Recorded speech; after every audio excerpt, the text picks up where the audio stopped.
पे जमा किया है सभी के रूम से और पूरे हॉस्टल से, ठीक है। अब यहाँ पे हमारे पास ये जो ऐसे कलेक्ट नहीं करना है, इसको एक्चुअली अलग अलग डब्बे बनाने हैं। एक पेपर का डब्बा होगा, एक पेपर कार्डबोर्ड के लिए, एक प्लास्टिक का डब्बा बनाइए, एक मेटल का बनाइए, और जो आपकी चीजें आ रही हैं उस हिसाब से, अगर कपड़े आ रहे हैं तो कपड़ों का एक डब्बा बनाइए, ऐसे करके डब्बे बनाइए। तो जो भी सफाई कर्मचारी सामान लेके आ रहे हैं वो ऐसे कोने में नहीं छोड़ेंगे इसको। उन्हें क्या करना है, जैसे इसके अंदर आपको गत्ता दिख रहा है ना, गत्ते के लिए अलग हो गया। गत्ते का डब्बा मानो आपने एक बना दिया, फिर आपने ये प्लास्टिक दिख रही है तो प्लास्टिक का डब्बा बना दिया, साथ में कागज का डिब्बा है। अगर इस तरीके की जो प्लास्टिक आ रही है जो किचन से आ रही है तो इनको बोलिए कि पानी से खंगाल के देंगे, क्योंकि किचन में जब वो दूध निकालते हैं तो साथ साथ में इसको खंगालना जरूरी है।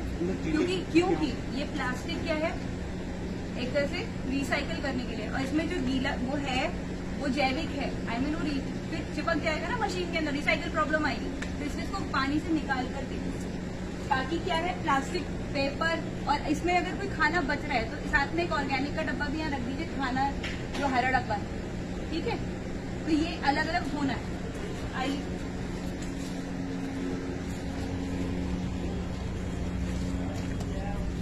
अब ये जो हमारा यहाँ पे आप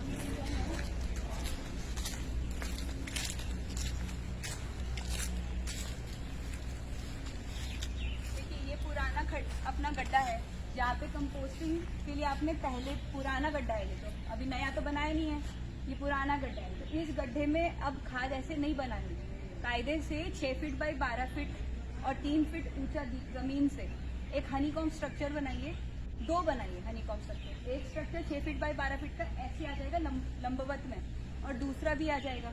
तो पहले एक में सामान रखिए, कौन सा इसमें गार्डन वेस्ट जाएगा, जो भी अपनी सूखी पत्तियां हैं, डालियां हैं, जो गार्डन की कटिंग आती है वो हो जाएगी। जिस तरीके से आप ये देख रहे हो, ये गार्डन की कटिंग है, ये वाली, तो ये हनीकॉम स्ट्रक्चर में जाएगी, ठीक। जब एक हनीकॉम पूरा भर जाएगा तो उसे छोड़ देंगे, वो दूसरा भरना स्टार्ट करेंगे। जब तक दूसरा वो पूरा भरेंगे, पहले वाला खाद बन के तैयार हो जाएगा, तो उसको वो खाली कर लेंगे। तो 2 ही काफी रहेंगे आपके लिए।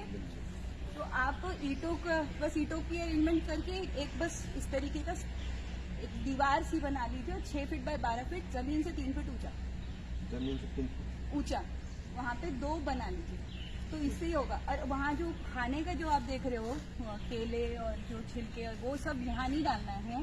जो फूड वेस्ट है वो सारा, जो मतलब छिलके और ये सब है, उसके लिए अलग से कंपोस्टिंग का डब्बा लगाना है, जिसमें कंपोस्टिंग हो, क्योंकि इसमें से पानी निकलता है। तो मैम उसके लिए भी एक गड्ढा खोदा जाए? नहीं, उसमें से लीचेड वाटर, यानी जो पानी निकलता है वो बहुत ज्यादा न्यूट्रिशन से भरा हुआ होता है, वो सीधे जमीन में अगर जाता है तो ग्राउंड वाटर लेवल को खराब कर देता है, और आसपास की वेजिटेशन भी कई फीट तक वो जला देता है।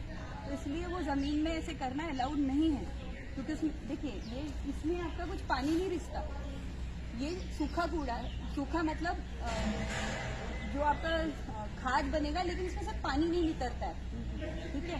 लेकिन किचन वेस्ट को हम इस तरीके से नहीं कर सकते, इसलिए उसके लिए अलग से कंपोस्ट बिन की जरूरत है, ठीक है। या तो आप खुद से कोई कंपोस्ट बिन का अरेंजमेंट करिए, नहीं तो ऐसा होना चाहिए जिसमें हवा का आवागमन बना रहे, क्योंकि एरोबिक कंपोस्टिंग करनी है। ऑक्सीजन की सप्लाई उस डब्बे में, उस बिन में जिसमें हम खाद बनाए, होना जरूरी है, क्योंकि बिना ऑक्सीजन के वो खाद नहीं बनेगी जैसी होनी चाहिए, सही है।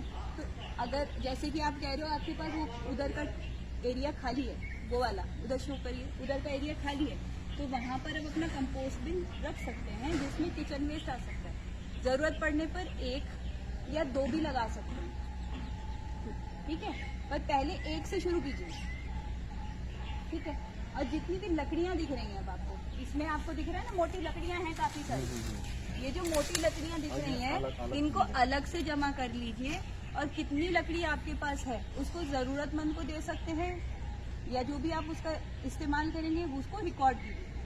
देखिए, बहुत जरूरी है कि हम ये नोट करें कि प्रति महीने हमने कितना किचन वेस्ट से खाद बनाया, प्रति महीने हमने कितनी लकड़ी या इत्यादि ऐसी कोई चीज जो हमने जमा करी और किसी जरूरतमंद को दी या बेची या जो भी किया आपने, तो उसके रिकॉर्ड रखना जरूरी है, ताकि हम ये कह सकें कि अब हमारे यहाँ पे कूड़ा नहीं निकलता, कूड़े की जगह हर चीज को सही रिसोर्स की तरह इस्तेमाल किया जाता है। तो हमारा कैंपस क्या बन जाएगा, जीरो वेस्ट कैंपस बनेगा।